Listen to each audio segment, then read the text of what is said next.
Welcome to the Adventure Mechanics. I'm Chandler. I'm Devin. And I'm Bob. God damn it. And today we'll be talking about Thomas Was Alone.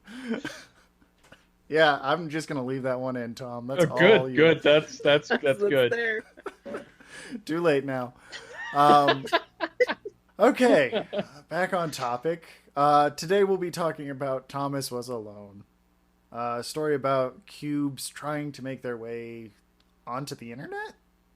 Is that kind of an accurate plot? Yeah. Cliff notes? Well, not initially. I don't think the cubes know they're trying to do that. They're just trying to figure out what the fuck is going on because they're stuck in this world that is turned against them. And they're just trying to get out. Yeah, so for those who haven't heard of Thomas Was Alone, it's a platforming game with a narration.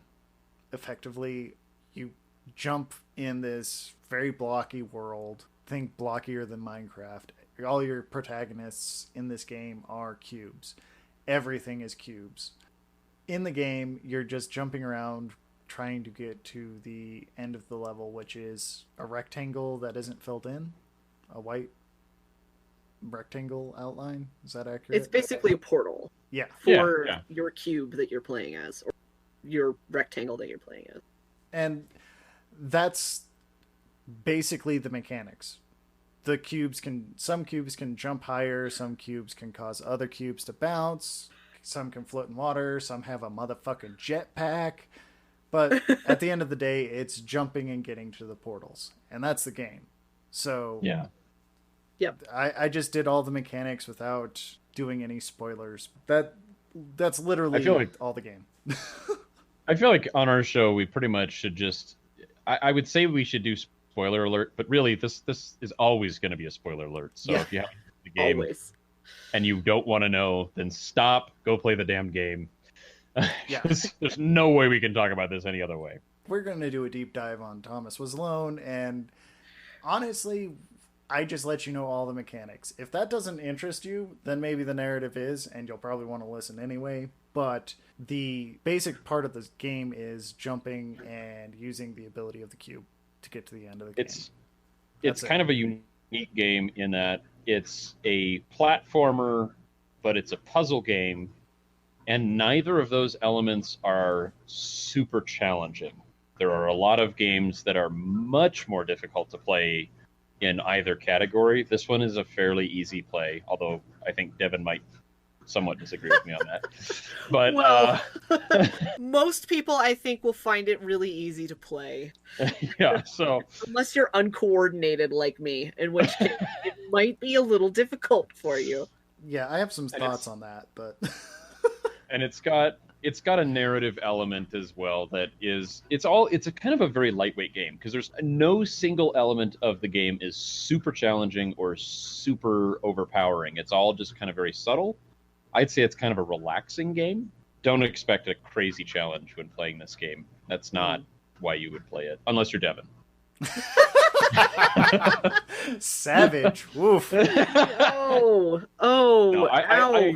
I am sure that if you like, because I'm assuming you don't play very many platformers. Is that I don't play that many players, no. And I don't have anything against them. I'm just not very good at Yeah. them.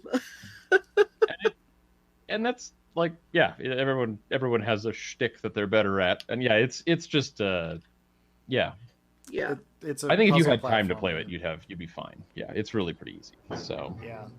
it's It- not too bad. The one little caveat that I will put in on this is the game will subtly change the angle of the level effectively. So it's never just the plane of the level is even with the plane of your screen.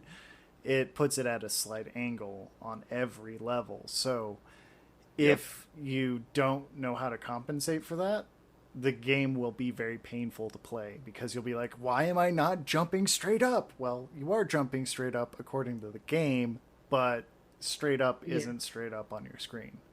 Yeah, and I actually didn't notice that as I was playing. Like, before we started recording, Chandler brought that up, and I was like, oh, that probably explains a lot. Yeah, it's a And I very don't- subtle thing. And I don't think it affects the way that the squares move. I think that they move as though they're level, but the screen is tilted. But I'm not sure. It definitely does. As soon as I noticed that, I couldn't unnotice it, and I noticed the boxes would jump at that slight angle, and it made the game artificially difficult. At least that's how I was perceiving it. Maybe that was just me being OCD, and I was like, why is my head tilted on my laptop? No, my lap isn't that uneven. I feel like my dog here trying to figure out what's going on TV with the head cocked. But, yeah, exactly. Yeah. I wonder if that might be also a difference in just the way that like some people's heads work, because I noticed that the levels were tilted, but I think my brain just sort of automatically adjusted for it, and I never really, I was like consciously aware that the screen had a minor tilt to it, but it never affected me. If that, I don't know if I'm saying that right, but I think my brain just kind of compensated and went, oh, okay, level is slightly tilted, cool, I'm good. It totally did fuck with me. Like, I'll be honest, that slight amount of tilt was like really obnoxious, and it actually distracted me from the fact that every cube on screen was actually adding to the music track. Wasn't that cool? Wait, what? You didn't? I didn't notice that. Oh, okay. So another mechanic, I'll put mechanic in quotes here, is that the music in the game is entirely representative of the amount of cubes that you have to control on a given level.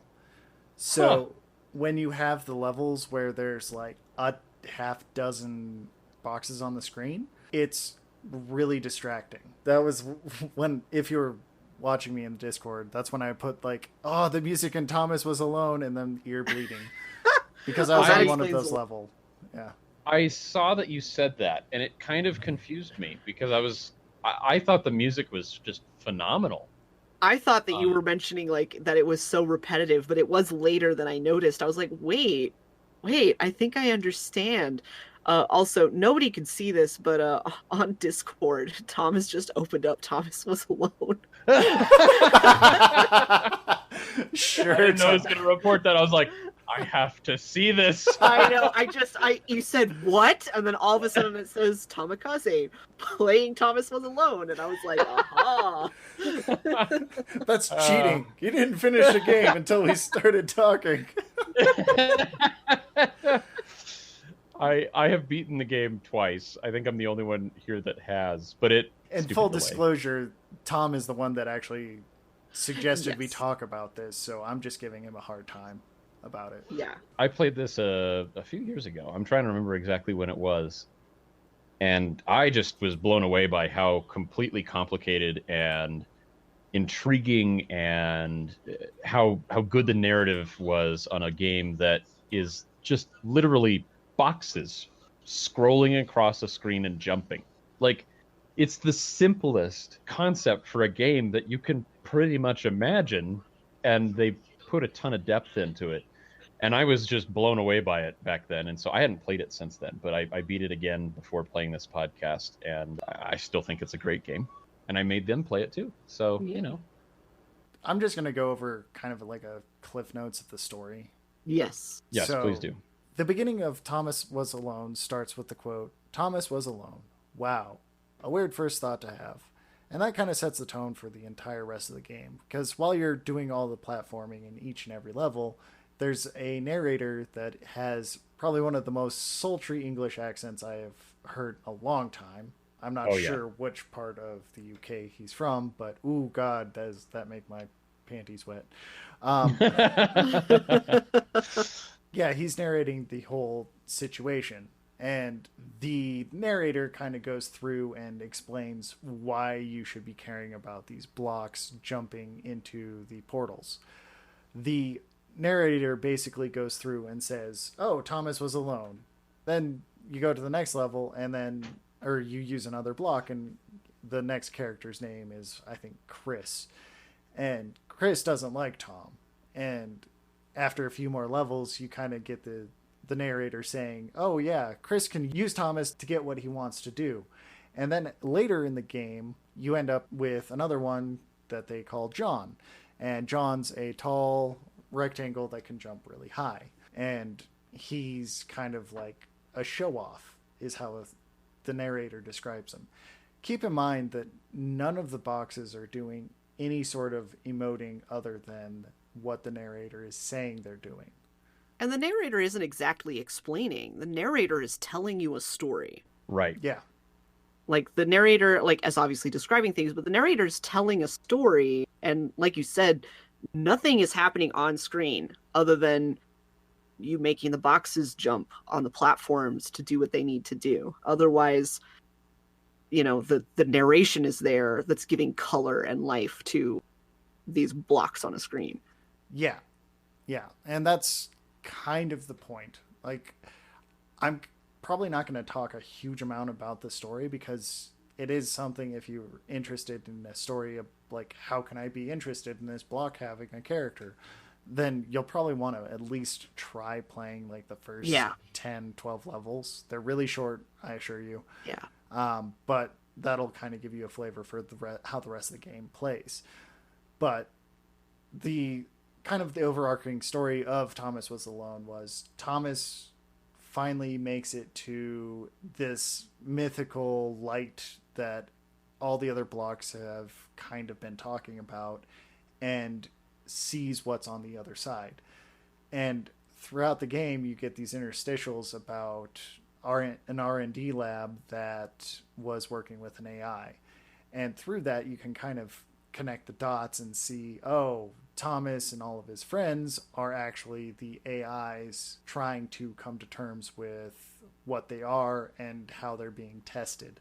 And eventually how they open up the world so they can explore it, like, i.e. get onto the internet, and sacrifice themselves to make other AIs able to experience the same thing in a more interesting way. So it's kind of like a generational story almost. Because towards the end of the game, you actually don't even see Thomas at all anymore. Arguably the main character of the game. Like, he just kind of gets removed from the story. And you're playing with what ends up sounding like the second generation of the AIs after the first generation has made something, or of their world, rather. Yeah. So that's kind of like a cliff notes of this story. And what really sells it, and I'm going to stress this, what really sells it is the narrator. Yes. Yes. Because the game is about the narrator. Let's be honest here. The boxes are boxes. But the narrator telling the story is like sitting down with one of your friends that you just love to hear them tell stories about. Whatever. Oh, yeah, they picked up a melon at the market today. Yes, I will listen to that story because I love the way you tell stories. Yes, tell me about the melon shopping. Yes, exactly. Tell me how you carved it into an ocarina and then played Smash Mouth upon it. Upon it. Yeah, it's exactly like that. So I'm going to separate the game itself from the polish that they put into the game. Now, that's kind of being unfair from a designer perspective because the game and the polish is the game. But the mechanics of the game are incredibly simple. We're talking jumping and a few interesting changes on jumping. That's it. And the rest of it is entirely polish. So the polish of the game is all of the music that they added, all of this narration, which, let's be honest here, is the meat of the polish. And that's what makes this game so special. To me, this is a really good case study of a game that shows, even with programmer art, you can make an interesting game as long as you can compensate in some other way. Yeah. Sorry, I didn't mean to jump all over that, but still. No, I agree with basically everything that you said. And I think it's also kind of an interesting like case study in how simple a game can be and be good. You don't need a lot of complicated graphics. You don't need a super complicated story. You don't need the most complicated of mechanics. You just need to have the right combination of those things to make something interesting. Absolutely. I would kind of push against. You originally said, you don't need complicated stuff to make a game good, and I would say a better word there is interesting or compelling. Like how do you have a screen full of blocks? How do you get your player to go left to right like you do in platformers, jumping when it's just blocks? Well, you make the player care about these blocks and tell them in the medium of the narrator that these blocks have inner lives and desires and dreams and hopes and fears, and it makes you want to move from left to right or from the bottom of the screen to the top of the screen or vice versa to get them where they're going. And it's so simple. Like, it's just all they needed. Like, you don't need, like you said, you don't need something super flashy to be able to make someone want to play the game. Right. Absolutely. Yeah. It's actually pretty surprising how interesting this game could be. Because I would say that if it weren't for the fact that these little blocks have these little storylines and little personalities and things to kind of make them compelling, this game would not really be any more complicated than some of the games that Google gives you when, like, the internet is out. It's like the 404 T-Rex game. I love that.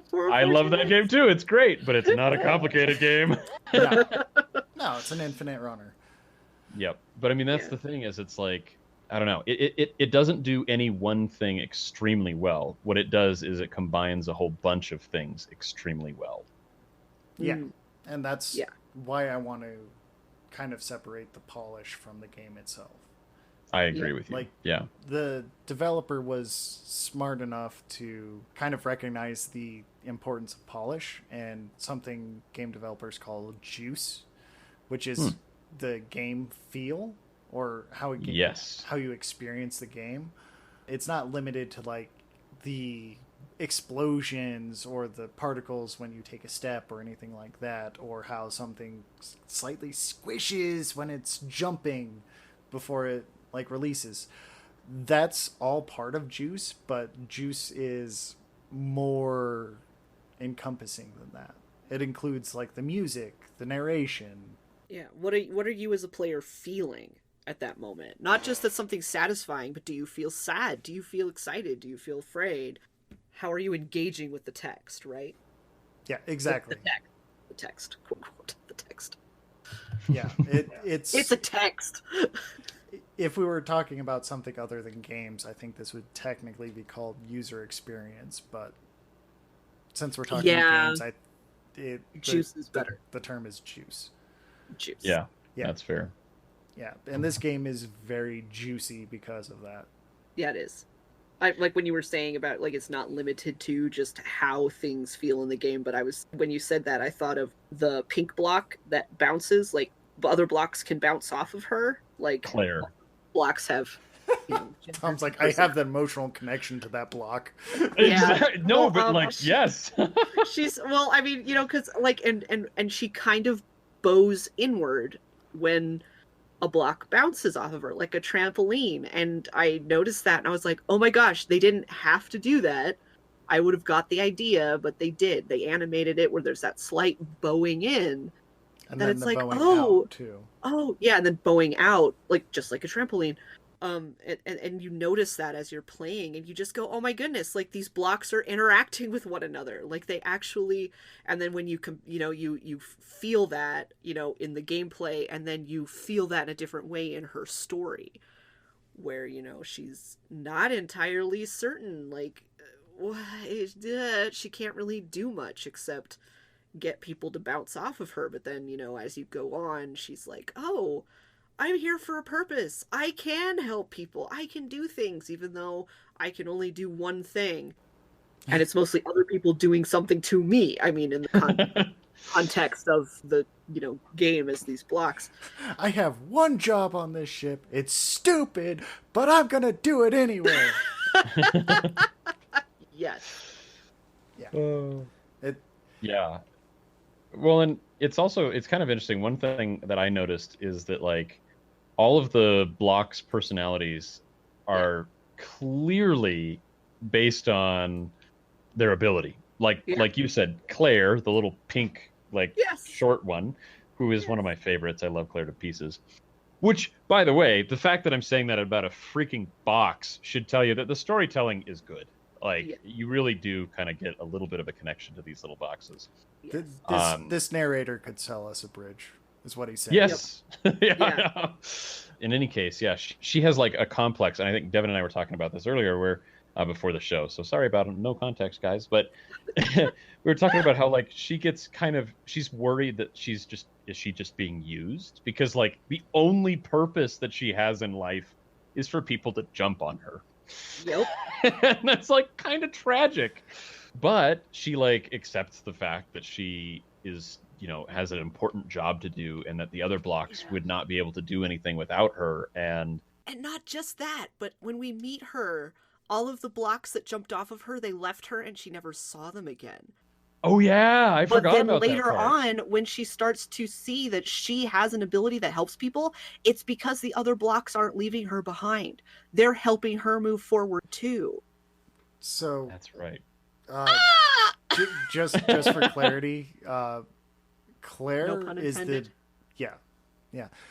Claire is actually the big blue box, Oh, you're right. and Laura is the Laura. flat pink box. Yes. Talking about Laura, the flat pink trampoline box. Yeah. Although Claire is probably my favorite of all of them. Claire is really awesome. She has like the complete opposite story. Like she has one thing that she can do, and that is she doesn't melt in water. And she embraces the fact that people walk over her or jump over her to get to the other side. And she's like, I have a fucking superpower. I am amazing. Look at all, she can't jump for shit. She, all these things, but she's like, I am awesome. I can help people. And that's what they're just, it's really interesting. And you get these details by the narrator saying, Claire was blah, blah, blah, like reading you an audiobook while you're looking at this blue square. Or Laura was wondering why the hell she's here, because everyone leaves her. Maybe there's something wrong with her. How long before these blocks leave her? Like you just get the story as you go, as you're like, as you, the player, are also going, okay, I need to get from here to the little portal block things with everyone, and it's a puzzle. Yeah. But the story is being told as you go through the level, and so you come to care about these blocks and getting them to where they need to go. And if you end up playing this game without any audio, it will still give the text on the screen in a mildly obnoxious UI sort of way, where it'll change with where the position of the box you're moving is. But you'll lose the richness of the story because of that. Yeah. I have a question actually for you guys about how you felt about the way that the subtitles for the text was in the UI. Like it wasn't like subtitles just at the bottom of the screen. It was almost as if the narration was diegetic within the story. Like it wasn't, outside of the story. It wasn't just, here's for the player. It was like it felt like it was part of. Yeah, it felt like these characters possibly were also hearing the narrative. Like they're writing the narrative. Like it's not just the stories being told to you or whatever, but it was there in the narrative the whole time. Like it's part of the story. Diegetic, non-diegetic, like for example, people who maybe are not familiar with that, think about it like yay, high five. To make this make sense, that's diegesis is like within the world of the story, and so diegetic would be something in the story, non-diegetic would be something outside of the story. And so, for example, in a film, the soundtrack for a film is non-diegetic. Like the characters are not hearing this unless it's a song that's on the radio. Like how sometimes movies will have the song playing and then it kind of fades in and then it's like playing on the radio or something as a character, the camera pans out on a character sitting at the bar or something, like that goes from being non-diegetic music to being diegetic music. And so with the narrative here, usually narration is, at least when it's not a character voiceover like in a noir, which would be like the character is actually telling you, the audience is part of the story, even though you're watching what passed or something, right? But usually a narration like that would be non-diegetic. Subtitles would be non-diegetic. The characters in their world don't see the text. That's only for us to read the subtitles. But the way that the subtitles were in the game, the text of the narration, is it felt like it was within the story, that the blocks could see/hear the narration. And I wasn't sure if that was just, here's a cool little UI thing we wanted to do with the subtitles, or if it actually was intended to be considered as diegetic, as the story within the story, telling the story that the characters in the story get, that also players get. I want to know what you think about that. That's actually a really good point. The UI, from a strictly cynical standpoint, the text moving around with the character drove me nuts because it was always moving. But in the lens that you just kind of pointed out, that is actually a good point. It did make it feel like the boxes were more tied to the story than just having it down at the bottom. So it is actually a good idea to have the text following it around. The implementation is kind of rough, but it does get that across in a very distinct manner now that I look back using that lens. No, I think you're right. Yeah, obviously I'm playing the game as we speak. So it's confirm. It still says playing Thomas. Yes. I just met Claire. She's wonderful. Anyway, I think if they had done it in a way where the text wasn't rearranging itself to fit on the screen, if they maybe...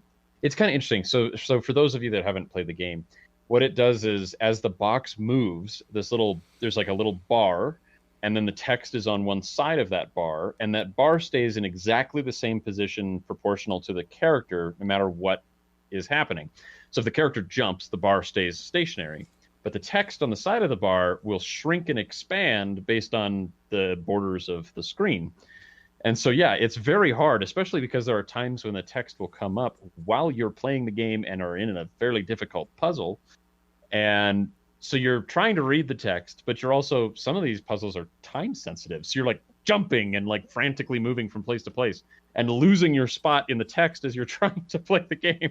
And I don't know, it is an interesting choice that they decided to keep the bar in the same place proportional to the character, when they probably could have just made the text move around the character in a way where it doesn't transform, so you can keep reading it, but it is also visible at all times. And I don't know if if that was intentional and there was like a good reason for that or not.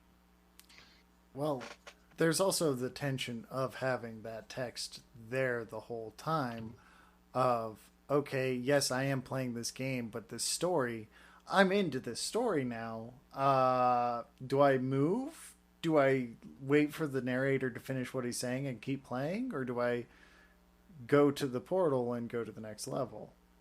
So it's kind of like a break for certain levels. Like, this level is only going to be like 3 seconds long unless you want to listen to the narrator. Yeah, I found myself several times actually replaying levels because I didn't realize that the narrator was going to like disappear if I stopped. So yeah, I had to like sit there and wait for it to finish. And I think that's a kind of a clever trick for the developer to do that, simply because the narrator does kind of provide a narrative break for the game, so you're not consuming it too quickly. Yes.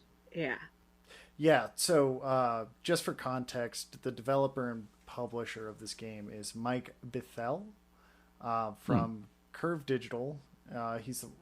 That's the company that did the console ports, but Mike Bithell actually did the PC release on his own. I believe it was a crowdfunding game of some sort. Interesting. And the game came out in 2012. I don't know if we've gone over that. Yeah, we totally like missed all of this, and I'll probably do an editor's note at the beginning. But we got so excited about the game. Kind of like threw our normal like way we do things just out the window. Yeah, we don't need to do things normal. We got thoughts about these feels. Notes. What are notes? Who cares about notes? There are only feelings. There is no Dana, only Zool. Yeah, Oh my god. pretty much. But yeah, so like you can kind of tell by how much we want to talk about the game itself that the narrative of the game is compelling enough, even though it's simpler than Mario, to be honest, that Yeah.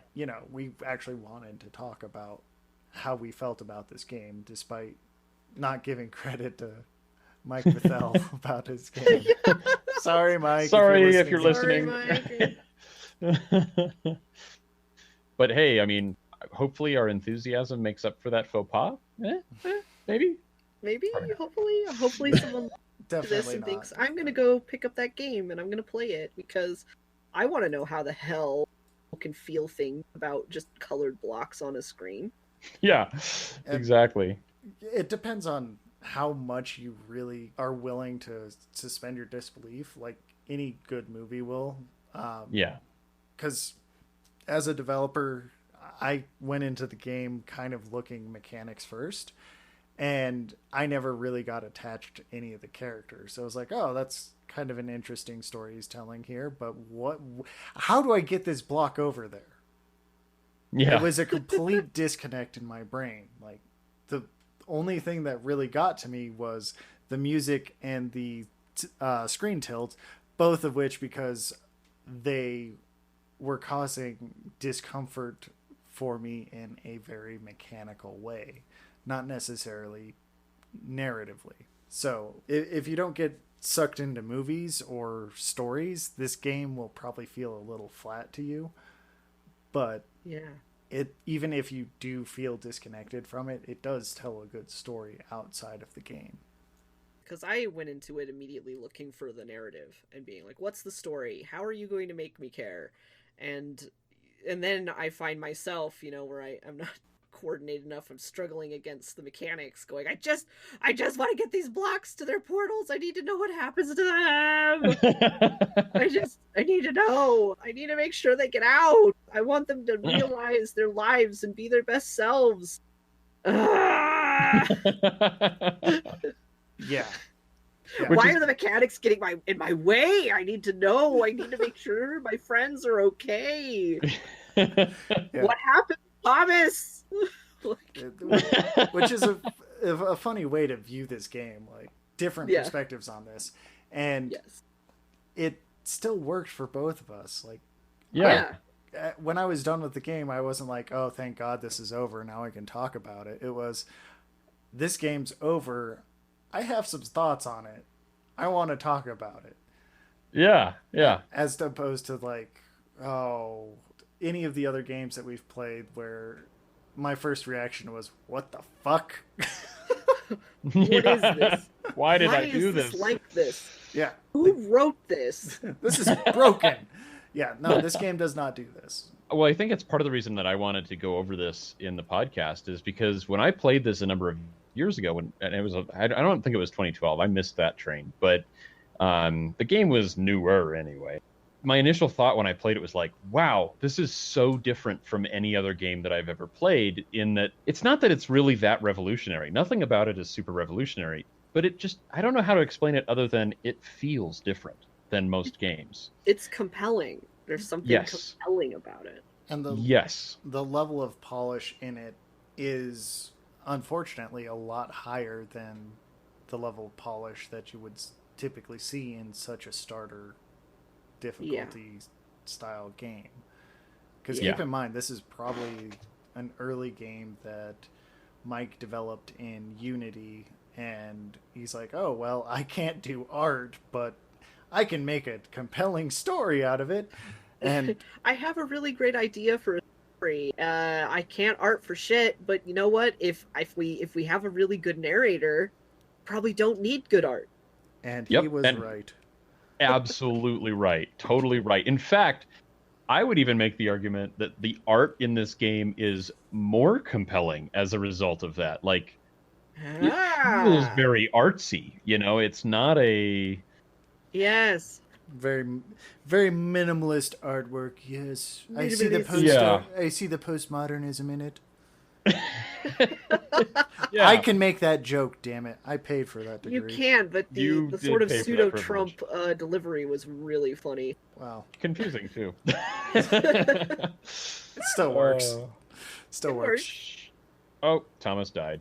Okay. Uh, That was Spoilers! yeah, Thomas is gonna die a lot, especially if you don't know how to jump over water. Yeah. Yes, very, very much. But yeah, it was kind of interesting. I remember when I finished this game the first time, one of the things that I thought was like, as soon as I finished, I was like, oh my god, I have to tell people about this. I want people to experience this. I need to talk to people about this because it's just so, I don't know. It's got that factor that's kind of hard to explain. Like you said, it's compelling. Yeah. And so yeah, I don't know why it took me so long to like realize that we should totally do this one, but it really is a pretty cool game. Do you guys have anything else? Oh, I think I covered what I wanted to talk about. most of what I wanted to say was the polish is great. The game I was detached from because of the narrative and the mechanics not quite meshing for me, but I can see where the connection could be made for other people, especially like Devin, who are looking for more of a narrative in a game, whereas I play games for the mechanics. So Yeah. Right. Yeah, your mileage is going to vary depending on how you play games, how you approach them, and what your interests are in them as well. absolutely. And I was gonna say, the other thing, and I think I may have more or less already covered it, but one of the things I had in this was it's kind of an interesting game in that it makes you feel good when you play it. At least it did for me. Again, it's fairly easy. All the levels you can kind of blitz through for the most part. I'm sure there's probably a huge community of people that are doing speed runs on this game. There's speedrunners for Myst. I would be shocked if there weren't speedrunners for Thomas Was Alone. Right. Yeah. It lends itself to speedruns like perfectly. So it would be crazy not to. But it's kind of interesting because you can kind of blitz through it. There's going to be a couple of levels where you're going to get a little hung up for a while because some of the puzzles are a little bit challenging and it'll take you a little while to kind of figure them out. But none of them are going to be like the head scratching, banging your head against a desk like levels of frustration. It's always just going to be it gets you right up to that edge where you're kind of like, how do I? And then you play with it for a little while. And one of the reviews I read of the game had a really good way of putting it. He said, if you get stuck, most things you can brute force your way through it. You can just experiment, and then accidentally solve the puzzle yourself. I could see that. Yeah. Yeah, and I thought, I think he's right. And it's actually kind of nice because, again, I know I enjoy puzzle games. Like I really enjoyed Portal and Portal 2, but I don't like getting frustrated in puzzle games. I like puzzle games that push you right up to that edge of like, you have to think about it, but it's totally solvable. And especially, I really like it when there's more than one solution. And this game is full of that. It's really good about that. Yeah, I agree with that, like, wholeheartedly, because I wasn't frustrated with the puzzles. I was frustrated with not being able to do the mechanics, like, to get the button presses to work correctly for me. Like, and that's just a me thing. That's not even necessarily the game thing. And so, yeah, because the puzzles weren't really that frustrating to me. And like, I never really, like, even when I was like, what, like the only times I think I was really frustrated was when I realized that you could put a block on top of another block and then have both blocks jump alternately to get a lower jumping block up higher by jumping off of a jumping block. I never even tried that. And I thought that was interesting. Well, at first I thought, well, that's a little cheap. Like, I've never had to do that before. And then I thought about it and went, I bet there's a story reason for this. Yep. Yeah. And then you met Laura. Yeah. And then exactly. And so it was like, oh, I see. So yeah. So like, cause with Laura, it makes total sense that you jump off of her. That's like her purpose as a block. But like, you know, it just was like when I was having to do it with like, you know, Thomas and Chris, it was like, what? The game never said that was the thing I had to do. And then I was like, oh, wait, but there's a story reason for this. Like, these are the blocks helping each other out and things. And then the puzzles are solvable. And so here's the other thing that I will mention too is Yeah. I noticed when I was reading some of the reviews, there was someone that reviewed it and said, I liked the game, but there's one particular section where you have to like jump one block and then switch to another block and jump off of that block and switch to this other block. And they're like, I just couldn't get the timing down. It was too Yeah. difficult. Yeah. It And would. and what I immediately thought, and what someone else immediately commented about on there was, that never happens. You never need to do that. There's a different solution. Oh, really? Yeah, Well, I fuck me. I never ran into that because most of it was Yep. pretty static. I was like, oh, okay, well, if I stack them like this way, then I can make it work. Well, again, it's a me problem, not a mechanics problem. Apparently. Well, no, And- no, but it's more. I think it goes back more to the idea that there's more than one way to solve the puzzle. Because I remember the first time I played it, Yeah. there was one particular level where I was totally convinced, and I couldn't tell you where it was. But when I read this comment, it like flashbacked for me. I was like, oh yeah. But there was one particular puzzle where I was completely convinced I needed to do that. And I struggled to get through that level. I did eventually solve it using that method, but that was the wrong method. That wasn't the intended way. I never ran into that problem on my second playthrough. I don't know where that was, but I know exactly what you mean. Yeah. Well, there we go. So, but it does kind of go back to the idea that there really is more than one way. In fact, I had a couple levels where I had to go back and play it again. I forget exactly what it was, but I had to go back and play it again. And I realized that, yeah, there were two totally separate solutions that were equally valid. Just one was harder than the other one. Yeah. So, yeah, you'll run into that a lot in the game. But I think that's actually good. I prefer that. Puzzles with multiple solutions are not easy to make. And No.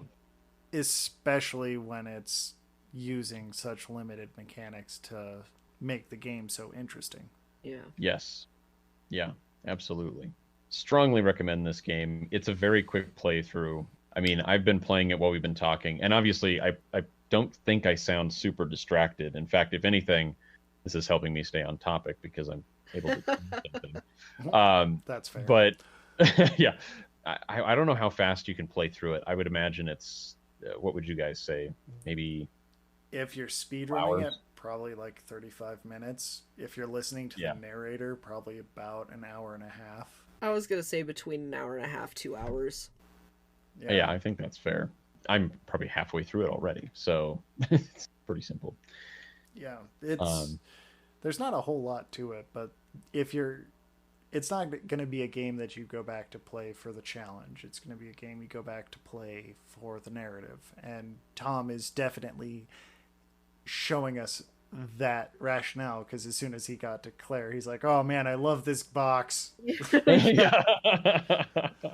Yep. And it's also a game that is just kind of fun. It's like I said, it's relaxing. It's kind of low key. It's not super difficult. It's not something you're gonna have to spend a ton of time, I don't know, or a ton of investment on.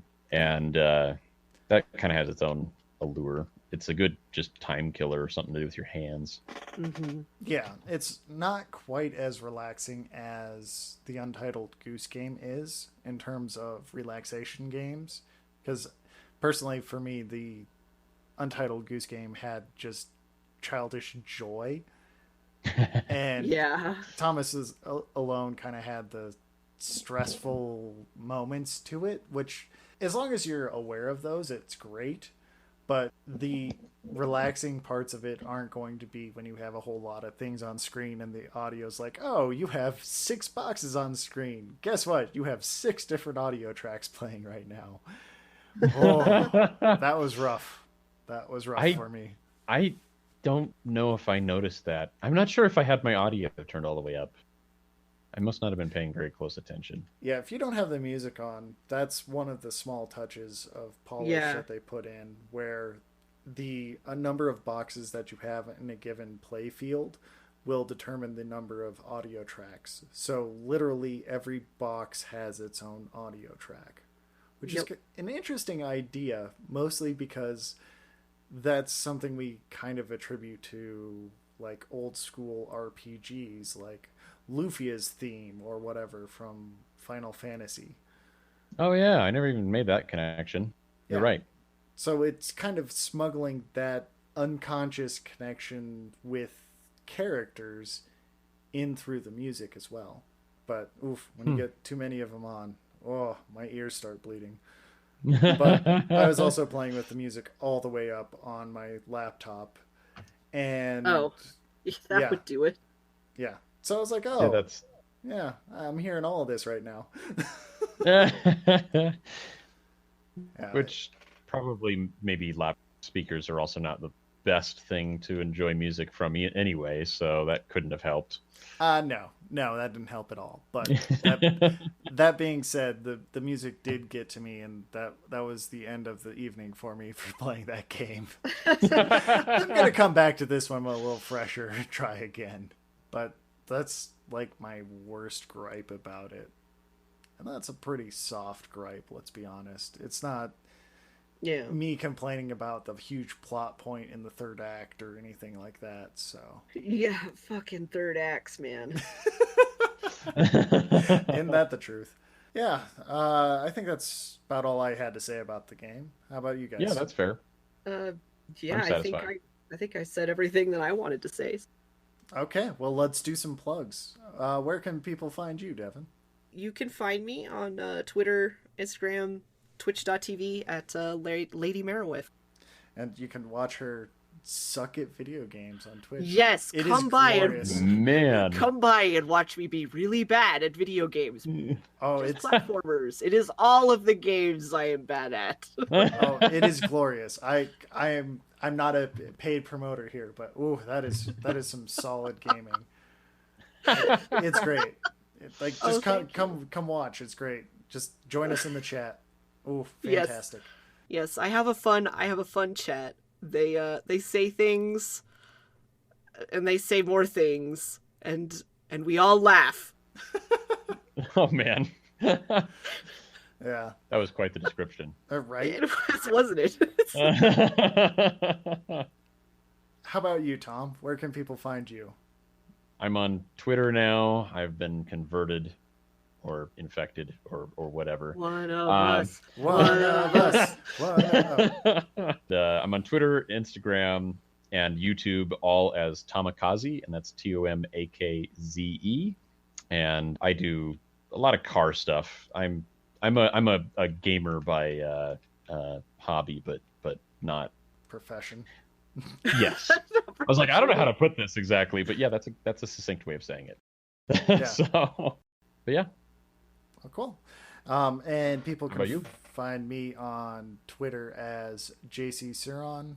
That's JCSIRRON. I usually just rant about various video game things that cross my mind, crack bad programming jokes, and stuff like that. Well, Nerd. oh, absolutely. I'm going to let that nerd flag fly. Once again, we're the... God damn it. Try two. Once again, we're the... try three. Once again, we're the adventure Mop. mechanics. You son of a bitch! I'm Chandler. I'm Devin. And I'm Tom. Mop.